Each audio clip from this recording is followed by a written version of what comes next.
ها، عجبتك الهديه يا حبيبي؟ هي دي هديه عيد جوازنا؟ دي حظاظه يا منار. بس مش اي حظاظه، دي الاختراع اللي هينقذ جوازنا. تنقذ جوازنا؟ ليه يا حبيبتي؟ ما احنا جوازنا زي الفل اهو. ايه ده؟ بتاعتي بتكهرب؟ دي حظاظه صيني بتكشف الكذب. بس انا ما كذبتش لما قلت ان جوازنا زي عادي يا هيثم، زينا زي اي اتنين محتاجين يشتغلوا على نفسهم. انا مش محتاج اشتغل على هي بتاعتي بتفك ازاي؟ ممكن تهدى طيب؟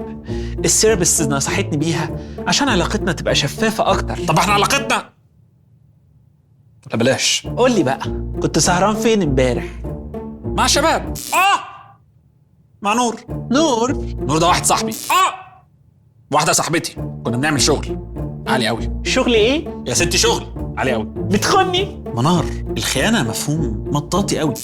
انا مش مصدقه ان طول الوقت ده كنت عايشه مع واحد خاين. ايه ده؟ هو في حد تالت عايش معانا هنا؟ هيثم يا حبيبتي، في كدبه سودة وفي كدبه بيضة. وهو انت بتسمي الخيانه كدبه بيضة؟ وهو بياض ناصع شويه. بعدين ثانيه واحده، عايز تفهميني ان انت ما بتكدبيش؟ لا طبعا. حلو قوي الكلام ده. دلوقتي اتقلب السحر على فيلم الساحر. قولي لي بقى يا منار، بتكذبي عليا في ايه؟ انا بكذب عليك كل يوم يا هيثم. ايوه، الله الفضايح طلعي. بكذب عليك وانا بقول لك اني مبسوطه. بكذب عليك وانا بقول لك اني كويسه. بكذب عليك لو قلت لك اني بكرهك، حتى لما عرفت انك بتخوني. ياه يا منار، قد كده كنت شايله كل ده جواكي وساكته؟ قد كده كنت تعبك وظلمك طول السنين دي؟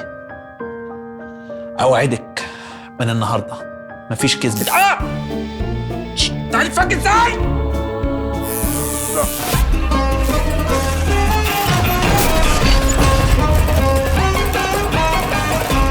اعزائي المشاهدين، السلام عليكم ورحمه الله وبركاته. اهلا بكم في حلقه جديده من برنامج الدحيح. ولما يكونش برنامج الدحيح كنت بكدب عليك اطلع الهستيري. عزيزي المشاهد الجميل، خليني اخدك من ايدك ونطلع على امريكا سنه 2001. ما لقيتش ابو محمود غير السنه دي. ما هي دي يا عزيزي السنه اللي حصل فيها الحوار في اعقاب هجوم 11 سبتمبر على مركز التجاره العالمي. عايز اعرفك على شخصيه مهمه جدا، وهي تانيا هايد. تانيا هي واحده من ضحايا هجوم سبتمبر. الست دي قصتها مؤثره جدا. يوم التفجير الساعه 8:46 دقيقه صباحا، الطياره الاولى بتخبط في البرج الشمالي، البرج اللي كان جوز تانيا شغال فيه، محامي بسيط شغال في الدور ال100 في واحد من برجين التجاره العالميين. الساعه 9 ودقيقتين، يعني تقريبا بعد ربع ساعه، بتخبط الطياره الثانيه في البرج الثاني، البرج الجنوبي اللي بتشتغل فيه تانيا، واللي كانت وقتها في اجتماع في الدور 78. تانيا بعد التفجير هتصاب باصابات خطيره جدا. هتقول بعد كده ان دراعها اتعور جدا لدرجه انها كانت خايفه انه يتقطع، وتصاب بحروق شديده جدا وهي بتحاول تخرج زحف اثناء هروبها من النار والدخان. تانيا قالت انها وهي بتحاول تنجو شافت ناس كتير حواليها بتموت، منهم راجل اداها دبله جوازه وقال لها توصلها لمراته، وبالفعل هي عملت كده، وصلت الامانه. يوم 11 سبتمبر كتير من سكان نيويورك اتطوعوا وخاطروا بحياتهم عشان ينقذوا الضحايا. واحد من الابطال دول كان ويلز كروثر، المعروف بالرجل ذو البندانه الحمراء. تانيا كانت من ضمن الناس اللي ويلز ده انقذها، ولكن للاسف ويلز مات بعد ما انقذها بدقايق. بعد يا عزيزي 6 ايام كامله، تانيا بتفوق من الغيبوبه وتلاقي نفسها في وحده الحروق في المستشفى، وهناك عرفت ان جوزها اللي كان في البرج الشمالي مات. تانيا هتحكي قصتها للاعلام عشان تحول الى واحده من اشهر الناجيات في احداث 11 سبتمبر، وتتحول كمان من ضحايا الكارثه لرمز للالهام والصمود، العنقاء التي ولدت من قلب الرماد. تانيا هتشارك مع بعض الاشخاص في تاسيس ما يعرف بشبكه الناجيين من مركز التجاره العالمي. دي كانت مؤسسه ساعدت ناس كتيره انها تتجاوز الحادثه والتروما. سنه 2007 نيويورك تايمز بتقرر انها تعمل تقرير عن احداث 11 سبتمبر بمناسبه الذكرى السادسه عن هذه الهجمات، وقررت انها تعمل ريبورت عن تانيا. نيويورك تايمز واجهت مشكله صغيره، المشكله بتقول ان ولا حاجه من اللي تانيا قالتها كانت حقيقيه. ايه؟ طب دي محمود مش صغيره؟ ابو احمد تلاقيها كانت بتزود في الدراما شويه عشان تعمل حبكه دراميه زي ما انت بتعمل. ما انت يا ابو احمد بتجيب لها شخصيه قاعده على قهوه التاريخ وتقول لي الشخصيه دي غيرت العالم، بين اختك على قد عقلك وخلاص. ايه؟ انت بتقول ايه؟ انت بتهودني؟ لا، اللي بحكيه لك له اهميه وما ببالغش قوي على فكره. ورجوعا لتانيا، تانيا ما كانتش بتحط بهارات، تقريبا ما كانتش بتقول حاجه حقيقيه. كل اللي حكيته لك ده هجايس، لغو فارغ، طقطقه حنك، سميه زي ما تسميه، بس ده ما حصلش. تانيا اصلا اصلا ما كانتش بتشتغل في مركز التجاره العالمي، تاخد الكبيره ما كانتش اصلا موجوده في امريكا وقت الهجمه. على كده بقى يا ابو حماد جوزها ديف ده لسه عايش ما ماتش؟ لا الحقيقه يا عزيزي ان ديف فعلا مات، بس هو ما كانش جوزها. هي شافت اسماء الضحايا عجبها ديف قالت تختاره، واللي عايز تاكد من ديف يساله. يا نهار اسود يا ابو حماد، طب والتفاصيل الدقيقه اللي انت حكيتها، الدور ال 78 وجوزها في الدور ال 100 والدبله، كل ده طلع جسم منك لله يا تانيا. اقول لك عزيزي على مصيبه تانية، اتفضل يا ابو حماد. ما اسمهاش تانيا، كذبت حتى في اسمها الحقيقي أليسيا ستيف هايت، طالبه من عيله غنيه في اسبانيا. وقت الهجوم كانت طالبه بتحضر محاضراتها عادي جدا في الجامعه في برشلونه، وطبعا الصدمه اللي حصلت في امريكا كانت كبيره على الجميع. طبعا مش محتاج اقول لك تبعات انكشاف هذه الكذبه على كل الناس. تانيا زي ما قلت لك كانت مصدر الهام للناس اللي نجت من احداث 11 سبتمبر. المشكله مش في الكذبه، المشكله في الناس اللي صدقت الكذبه. ناس كتير كانوا بيقولوا ان هم تعافوا نفسيا بسبب دعم تانيا بالذات، يعني بالرغم من ان قصتها كانت كذبه الا ان كان ليها تاثير ايجابي على كتير من الناس. المخرج انجلو جوليلمو اللي كان ناوي يعمل عن تانيا فيلم وثائقي قال ان هو وغيره كانوا متعلقين جدا بيها انسانيا لحد ما الحياه اتكشفت والوضع تعقد. انجلو هيكتب كتاب The Woman Who Wasn't There The True Story of an Incredible Deception، المرأة التي لم تكن هنا، وهيحكي ازاي شخصيه واحده قدرت انها تخدع الجمهور والاعلام وجمعيات الدعم. أليسيا بعد ما انكشفت حقيقتها اختفت من الساحه تماما ومحدش بقى يعرف عنها اي حاجه. واحمد انا عندي سؤال هيموتني، ليه هذه السيده قامت بهذه الاكذوبه؟ أليسيا لقت في شخصيه تانيا الشخصيه اللي نجت من مأساة عظيمه هويه مؤثره ودور مجتمعي كبير، خلوها جزء من حاجه مهمه كسبتها احترام الناس وحبهم. أليسيا قالت فعلا انها كذبت ولكن عشان تبقى مهمه، عشان تحس انها محبوبه وانها مسموعه. بالمناسبه عزيزي هي ما حققتش اي استفاده ماليه، ما خدتش فلوس من ورا الموضوع، بالعكس دي كانت مش بس بتدعم الناس نفسيا، لا كانت بتدعمهم ماديا كمان، وكان ليها تاثير ايجابي في حياه ناجين كتير. ما كانتش عايزه تستغل حد. وهنا عزيزي ممكن نفكر ان دي كذبه ولكنها اكشلي بالرغم ان هي حاجه غلط الا انها عملت حاجات كويسه كتير. ما حدش تضرر من الكذبه دي كانت كذبه مفيده. لو فكرت وتاملت هتجد انها كذبه مفيده، شخصيه وهميه بس انقذت ناس كتيره كانوا محتاجينها. ناس كانت عايزه تشوف ضحيه زيها ولكنها ضحيه قويه قادره تقوم وتساعدهم. السؤال هنا يا عزيزي، هل التاثير الجميل اللي عملته ده يبرر الكذبه دي المعضله؟ خليني يا عزيزي اخرج من هنا وارجع تاني.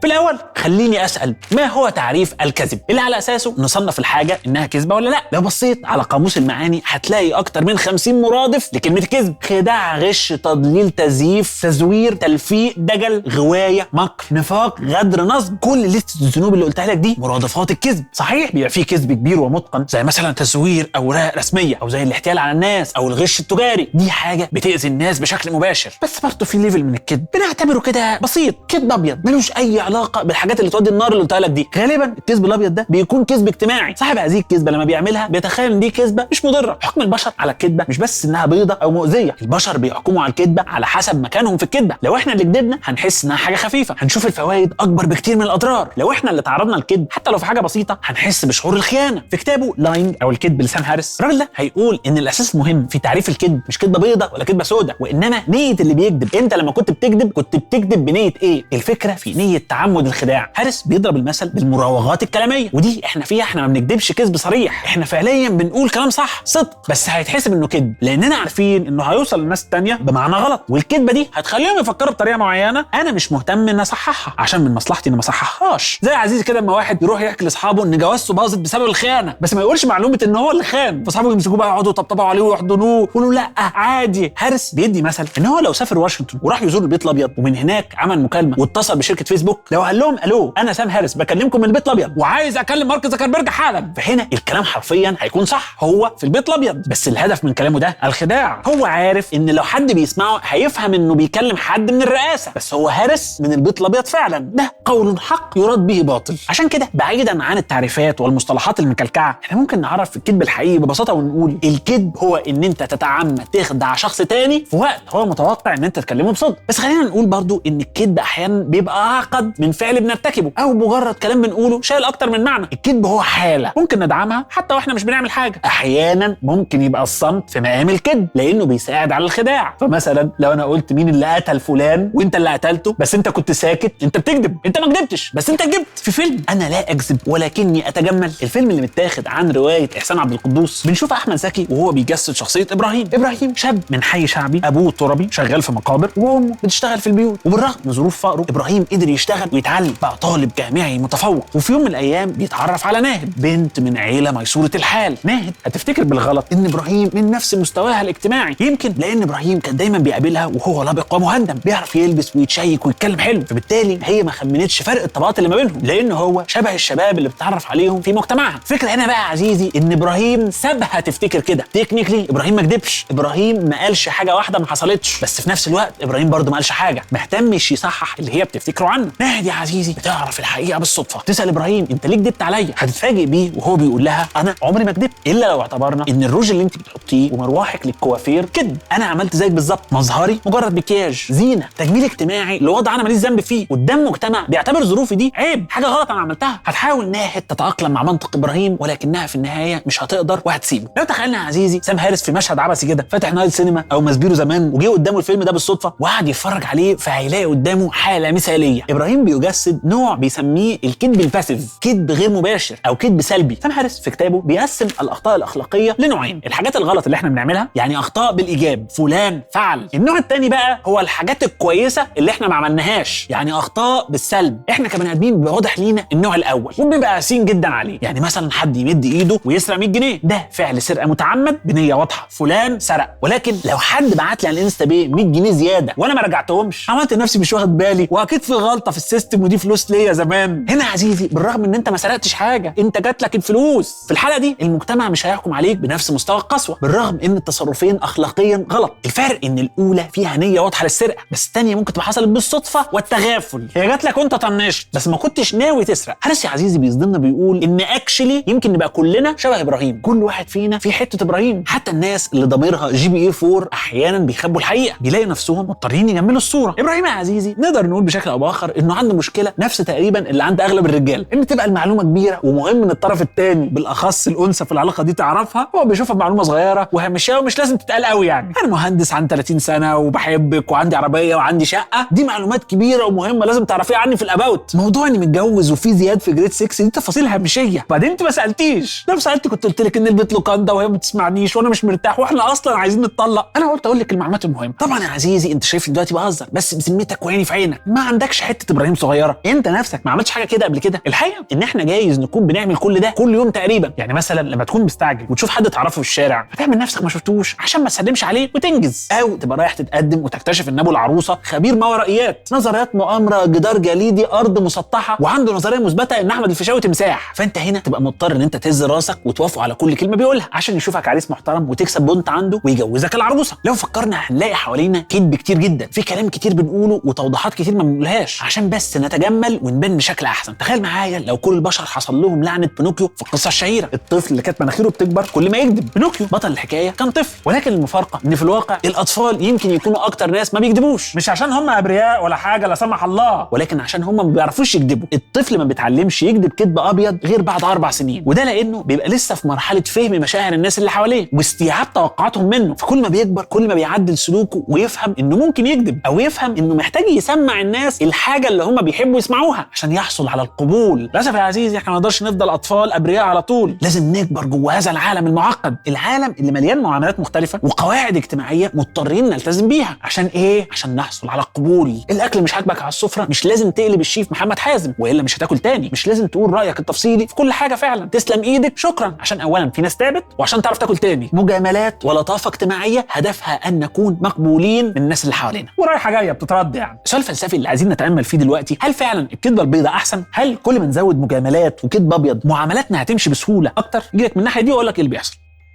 في كتابه عن الحق المزعوم بالكذب لأسباب إنسانية، الفيلسوف الألماني إيمانويل كانت هيشوف إن الكذب خطأ أخلاقي دائما مهما تعددت أسبابه وألوانه، وده لأنه ببساطة مش غلط في حق الناس إنما غلط في حق انتاج خطير لواجبك تجاه نفسك. هل عايزين ان انت جواك شخصين، ذات داخليه وذات متوجهه للناس؟ لما تقول عن قصد حاجه غير اللي انت بتفكر فيها فانت بتكسر علاقه بين الذاتين دول، بتكسر علاقه بين اللي بتفكر فيه وبين اللي بتقوله، بتتخلى عن شخصيتك الحقيقيه اللي موجوده جواك لصالح شخصيه مصطنعه ظاهره للناس، فتبدا مع الوقت تفقد هويتك كانسان صادق. الانقسام بين الذاتين دول بيخلي مشاعرك تختلط عليك، والنتيجه ان انت بتكون شبه انسان مش انسان كامل. ده غلطك في حق نفسك. نيجي بقى لغلطك في حق اللي انت بتكذب عليهم. كانت بيقول ان كلنا بنتولد عندنا حاجه اسمها القيمه الجوهريه. دي ببساطه كرامتك، شكلك قدام نفسك، واساسها قايم على اننا كلنا عقلاء، كلنا قادرين ناخد قرارات باستقلاليه كامله. وده معناه ان الكذب على شخص ما حتى لو كان كذب ابيض هو يعتبر اذى ومثل كرامته، وده لان انت بتفترض فيه انه ساذج وضعيف ومش قادر يتعامل مع الحقيقه، مش قادر ياخد قراره بنفسه. الكذب بيقلل حريه الناس اللي بنحبهم، وده لاننا بنخبي عنهم الحقيقه اللي بتوسع مجال اختياراتهم وبتساعدهم ياخدوا القرار المناسب. كانت بيقول ان احسن خدمه تقدمها لحد بتحبه ان انت تبقى صريح معاه. ابو احمد بصراحه انا حاسس الكلام ده مثالي جدا ولا ينتمي لهذا العالم. هذا الرجل بيحلم بالمدينه الفاضله، يوتيوبيا. ايه يوتيوبيا المدينه الفاضله؟ عايزين ممكن تتريث. خلينا نكمل. في كتاب عن الحق في الكذب بيتوثق جدال شهير بين كانت والفيلسوف الفرنسي بنجامين كونستانت. بنجامين هيقول ان مبدا كانت مبدا غير مرن.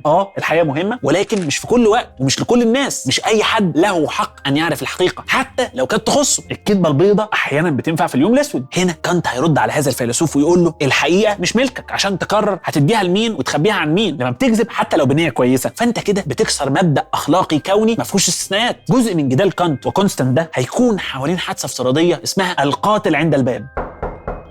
الفيلسوف الفرنسي كونستانت هيقول تخيل في قاتل بيطارد صاحبك اللي جه يحتمي فيك. صاحبك جاي لك البيت يستخبى من القاتل ده. القاتل عرف العنوان وجه يخبط على باب بيتك وبيسالك ها في حد جوه، وصاحبك فعلا جوه. دي الحقيقه. البديهي هنا بالنسبه للفيلسوف كونستانت ان انت تكذب، ولكن هنا على حسب كلام كانت فانت عندك واجب اخلاقي انك تقول الحقيقه للقاتل حتى لو ده معناه ان الضحيه هتموت. كانت بيعلمك ان الحقيقه مش ملكك لوحدك. شاير مع القاتل. كانت بيقول لك دوس على عيشه السنين وقعده القهوه والعيش والملح لانك لا تملك الحقيقه. مش اخلاقي ان انت تحجب الحقيقه عن القاتل اللي هيقتل صاحبي. بعيدا عن الهزار بس على حسب كلام كانت ده ممكن يبقى له وجاهه. انت لازم تقول الحقيقه حتى لو ده معناه ان الضحيه هتموت. ليه؟ لان مثلا ممكن يبقى صاحبك سمع القاتل وهو بيخبط وخرج من باب تاني من غير ما انت تعرف، فلو القاتل صدق كذبتك ومشي وارد يمشي في نفس الاتجاه اللي صاحبك هرب منه فيشوفه ويروح قتله، وساعتها كانت بيحملك جزء من المسؤوليه اللي حصل في صاحبك، لان كذبك حتى لو ما كنتش تقصد بيه اذى فهو كان سبب في حدوث المواجهه التي ادت الى قتل صديقك. وفوق ده ماذا لو القاتل مشي من عندك لو ما فيش حد جوه فراح قاتل حد تاني بدل صاحبك؟ ماذا لو دي هي مربط الفرس؟ طبعا يا عزيزي انت ممكن تبقى شايف ان كلام كانت كلام متخلف وانا متفق معاك، ولكن اللي كانت بيحاول يقوله ان الفكره مش في البحث عن النتائج الافضل. مش المفروض نقرر هنقول حقيقه ولا لا على حسب رؤيتنا احنا، على حسب النتائج اللي احنا متوقعينها، لان النتائج دايما مش مضمونه. ولو بديت الخط ده على استقامته فانت احيانا ممكن تقتل حد في سبيل ان النتائج ممكن تبقى احسن. ان الشخص ده مثلا انت شايفه شرير فبالتالي لو قتلته فانت كده هتحسن من حاله المجتمع. كده المجتمع هيخش في حاله فوضى. والكذبه ممكن تخلق تتابعات وسيناريوهات اكبر من قدرتك على حصرها والسيطره عليها. فاحنا على حسب كلام كانت لا نملك سوى المبدا الاخلاقي. ده يا عزيزي ديبيت معروف جدا في الفلسفه. هل الاعمال صحيحه بسبب النتائج الكويسه بتاعتها ولا هي صح في ذاتها بغض النظر عن النتائج؟ فنصيحه اعمل الصح مش بالسهوله اللي انت متخيلها. لو رحت عند فيلسوف هيسالك ايه تعريف الصح وهيعرف امك. فعلى حسب كلام كانت نحن لا نملك سوى المبدا. الكذب غلطه ما ينفعش يتبرر بنتيجه حتى لو انقذ حياه واحد. كانت يا عزيزي كان دايما بيبص للصوره الاكبر. يعني مثلا فرضيه القتل على الباب دي، وجود القاتل ده ظرف استثنائي خلاك تضطر انك تكذب. هنا انت بررت الكذبه بالظرف. فده على حسب كلام كانت لو مديته على استقامته فكل واحد هيختار اللحظه اللي الكذب هيفيده هو فيها ويقول ان هو ده الاستثناء. انا اضطريت ان اكذب لان ده موقف شبه موقف القاتل. انا اضطريت اني اكذب عشان اعيش. ولو كل واحد عمل لي استثناء خاص بيزد على ظروفه هو ففي الصوره الكامله كلنا هنستسهل الكذب، هنحوله لقاعده ثابته ومكمله، وساعتها مفهوم الصدق والكذب نفسهم هيفقدوا معناهم. وهنا مش هيبقى فيه اخلاق عامه تضمن استقرار المجتمع. المجتمع اللي عشان يبقى مجتمع ومتجمع مع بعضه محتاج يبقى فيه ثقه. الثقه في الحاله دي هتتهد والعلاقات هتتشوه. محدش هيقدر يعتمد على حد تاني خالص. سام هاريس هيعتبر ان الصدق مبدا اخلاقي مطلق لازم نلتزم بيه في كل وقت وفي اي مكان وتحت اي ظروف. وده لان كذبه واحده لو مشيت في مسارها الخاص واتمدت على استقامتها الواقع هيتحرف لحد ما الكذب يكتر جدا وننسى اصلا الحياه كانت عامله ازاي. جايز يا عزيزي يعجبك شويه الكلام ده لو انت بتحب الفلسفه، بس مخك مش محتاج يبقى دارس فلسفه عشان تاثر بالكلام ده، لان الكذب كارثي مش بس لاسباب اخلاقيه او اسباب فلسفيه، لا كمان الكذب كارثي لاسباب بيولوجيه مضر بالصحه.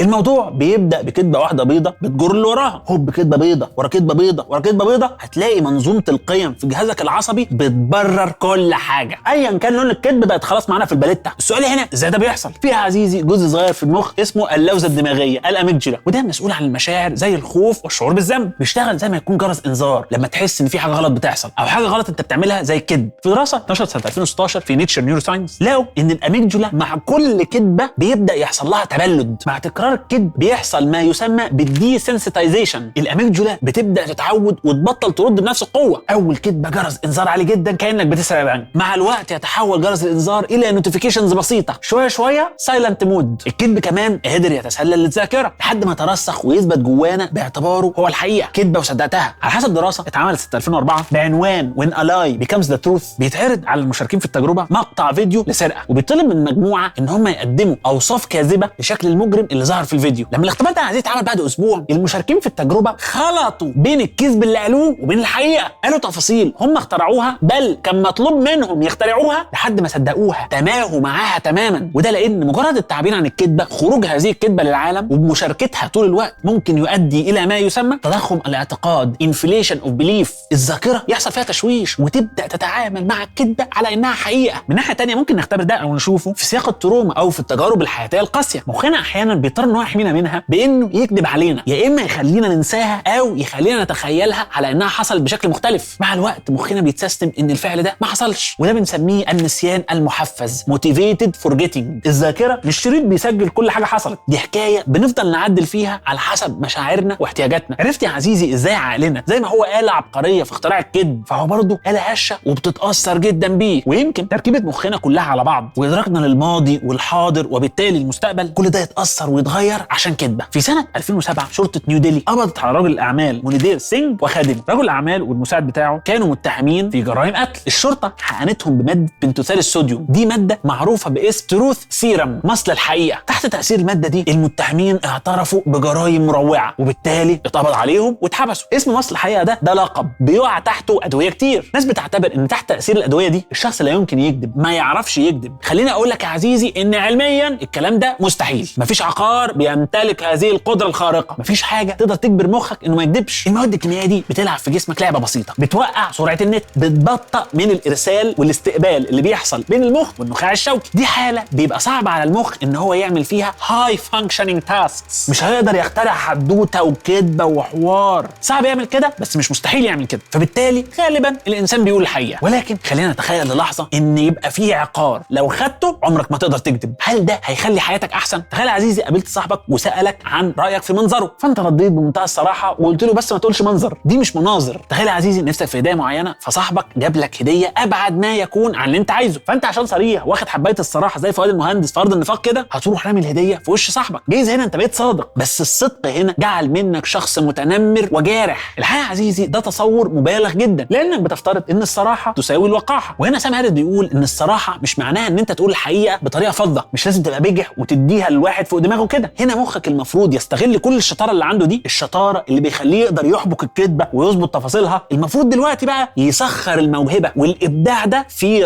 رد صادق غير جارح، بحيث تبقى صريح ومديلهم حقهم وبرضه تبقى محافظ على مشاعر اللي حواليك. يعني مثلا في موقف عيد الميلاد اللي بقول لك عنه ده، تبقى مستني هديه معينه، تلاقي صاحبتك جايبه لك كارت فك عشان تكلمها، فمثلا في موقف زي ده ممكن ترد على صاحبتك وتقول لها بصراحه الهديه دي مش ذوقي قوي، بس انا مبسوط ان انت فكرتي فيا، انا متشكر جدا لتعبك حتى لو كانت الهديه دي مش انسب حاجه ليا. لا شك يا عزيزي ان النوع ده من الصياغات ممكن يبقى الطف بكتير من الصراحه المطلقه، وبمرور الوقت اجاباتنا هتبقى اصدق. فاكر يا عزيزي لما قلت لك على التجربه وازاي الناس مخها بيبدا يتعود على الكذب واحيانا بتبدا تصدق كذب هي عاملاه؟ انت هنا بتمرن مخك تمرينه حلوه، انه اولا ازاي يبدع في صياغه اللي عايز يقوله من غير ما يكذب، ثانيا انه يقتنع انه يقدر الاشخاص اللي قدامه، يقدر مشاعر الاشخاص اللي قدامه وهو بيقول الحقيقه. هنتعلم اكتر اتقان مهاره ان احنا نوازن بين مبدأنا وبين مشاعر اللي قدامنا، وحتى لو غلطنا وكذبنا فدايما الباب مفتوح للتوضيح والتعديل. يعني مثلا قلت حاجه مش دقيقه 100%، ممكن ترجع توضحها بعدين. طب يا ابو عماد انا عامل لك اختبار، انا حاسه ان هدومي متخنني شويه، ايه رايك؟ وريني بقى هتوزن امها ازاي. عزيزتي العبي غيرها، انت حلوه في كل حاجه وفي كل شكل.